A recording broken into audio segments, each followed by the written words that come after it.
Hi friends, welcome to my channel. ఇవాళ నేను బియ్యపు రవ్వతో ఉప్మా ఎలా చేయాలో చేసి చూపిస్తాను. అయితే మా ఇంట్లో కొంచెం డిఫరెంట్గా చేస్తాము. సో ఆ పద్ధతి ఏమిటో చెప్తాను, చూడండి. మొదటిగా 2 టీ స్పూన్ మిరియాలు, 2 టీ స్పూన్ జీలకర్ర తీసుకొని గ్రైండ్ చేస్తాను. వేయించాల్సిన అవసరం కూడా లేదు. నెక్స్ట్ స్టవ్ మీద కడాయి పెట్టేసి 2 టేబుల్ స్పూన్ నెయ్యి వేస్తున్నాను. ఇంకా పోపులోకి ఆవాలు, జీలకర్ర, మినప్పప్పు, శనగపప్పు కూడా వేసి దోరగా వేయిస్తున్నాను.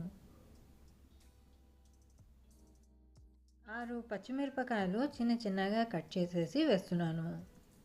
పచ్చిమిరపకాయలు కొంచెం వేగిన తర్వాత కరివేపాకు, ఆ పైన ఇంగువ కూడా వేస్తున్నాను. 1 గ్లాస్ బియ్యపు రవ్వకి నేను 3 గ్లాసుల వాటర్ వేస్తున్నాను.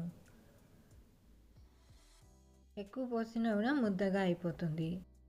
సో దానికి తగ్గట్టు రేషియో చెప్తున్నాను. ఒక 5 నిమిషాలు ఉడికించడానికి పెట్టాను వాటర్. బాగా బాయిల్ అయిన తర్వాత బఠానీలు వేస్తున్నాను, లేదా ఉడికించిన బఠానీలైనా వేసేయచ్చు.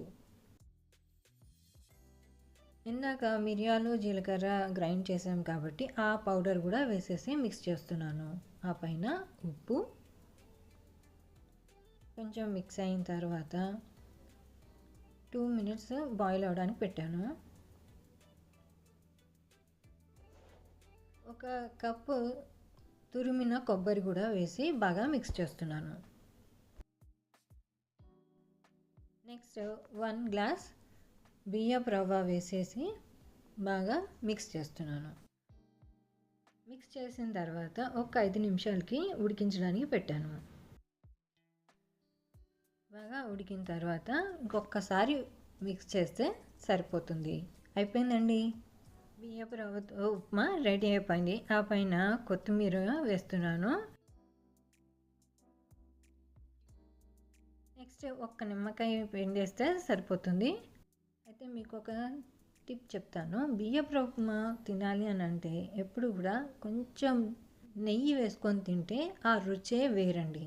ఒక్కసారి అలా తిని ట్రై చేయండి, చాలా ఎంజాయ్ చేస్తారు. ఈ రెసిపీ నచ్చితే లైక్, షేర్ అండ్ సబ్స్క్రైబ్. మళ్ళీ వేరే వీడియోతో కలుస్తాను. అప్పటి వరకు బాయ్.